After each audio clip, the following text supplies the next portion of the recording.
We've been very busy with the May revise. Um, it included a proposal to cut two of the commission's programs. Our community advocacy program that funds outreach, engagement, and education and advocacy on behalf of 9 underserved populations. The May revise proposed to permanently eliminate it. So we've been working hard to get that restored, and also cutting our Innovation Partnership Fund grant program that we got under the Behavioral Health Services Act in half permanently for 5 years, from 20 million to 10 million. And we are in the middle of that procurement. We actually are ready to make the awards, but we've got to wait for the Budget Act to be signed at the end of the month. So we've received a ton of support from our partners and you all too. And thank you so much. The legislature is proposing to restore the funding, so we feel we're in a very good spot. And so we are waiting not so patiently for the budget to be signed by the governor. Just want to insert in here how much work Kendra did. I think it was really remarkable, the work that you did to get that funding restored. And thanks so much for reaching out to our organization. We were glad to help. Absolutely. Thank you so much.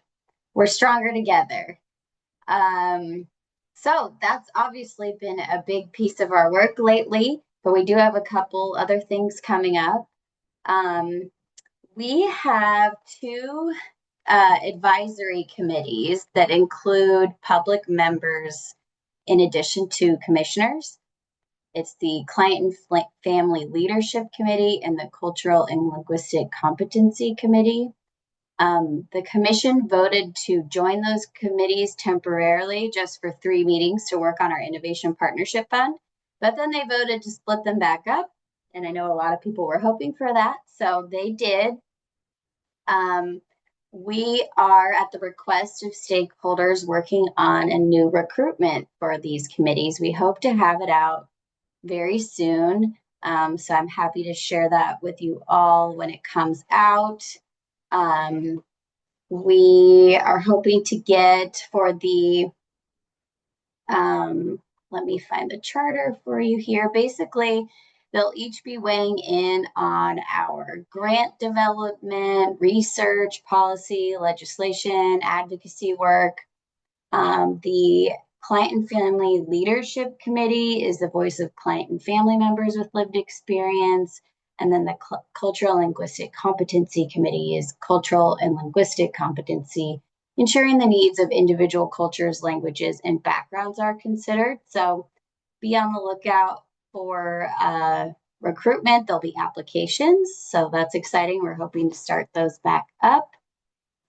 Like I said, we're waiting for the budget to be signed on the Innovation Partnership Fund, but we're pretty much about ready to make announcements on who won the 2 categories of funding, small and large grants. So shortly after the budget's signed, look out for that. One thing that I hope you all will partner with us on over the summer, we're putting together some focus groups to debrief on the BHSA community planning process and the integrated plans. We want to know from different perspectives how it went, the feedback, what we can improve so we can synthesize all that together. We're hoping to get, consumers, family members, providers, local boards, counties, state too, all the different perspectives. So once I have information about that, I'll be happy to share it. It'll be open to anybody. And our next meeting, we're not meeting over the summer. We will likely have a program advisory committee. I believe it's July 23rd. Still working on that, but our next full commission meeting will be likely August 20th. It's typically the next week, but I understand there's a big DHCS SUD conference. And so we're trying to triage with them. So likely August 20th. We're still working on the agenda, but I know for sure, granted, we need the budget to pass. We're hoping to bring forward both the veterans and LGBTQIA advocacy RFP outlines for approval. We'll have more on the agenda. We're just kind of still working on that. And then we have just an update on our sponsored bill, AB 2003 by Assemblymember Berman, which would create free online suicide prevention training for students, teachers, and parents or caregivers, is making its way through the legislature. It's currently going to the Senate Appropriations Committee, so we're hopeful it will be passed. It has an urgency measure so that we can develop the training right away. And yeah, I think those are the high level updates. So thank you. Happy to answer any questions. Thanks so much. Any questions in the room or online? I see applause online. I would actually like to, I don't know how you will be taking participation requests, but I do have input on the process for, not so much the process, but on the BHSA plan, integrated plan that just occurred. And Absolutely, I don't yeah. know if now is the time to give you sort of a quick idea of what it's about, or whether or not you would prefer to wait until you actually have that formal process. I mean, I would love to have it formally, but if you think the group would benefit, I'd love a preview as well. Well, the preview is that in our county, we thought integrated meant something broader than just the department integrated plan. And we thought it meant across the continuum at the very least. And in our county, we're actually trying to be cross-sector among social services and behavioral health and public health. And you can see that happening just barely beginning at the state level.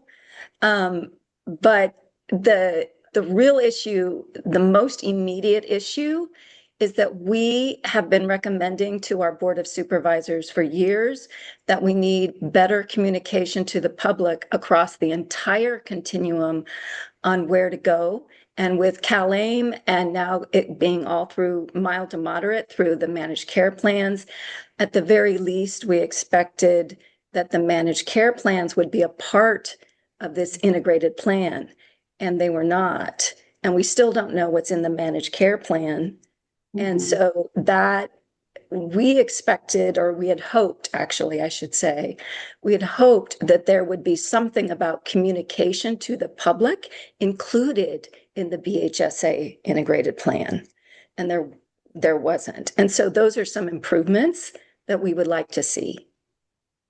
Great. That's great feedback. So definitely I'll share the information with Teresa. Maybe she can share with everyone else, or I'll if you're signed up on our newsletter on our website too, you'll get the notification. But I see quite a few in the chat that are interested. So that's great.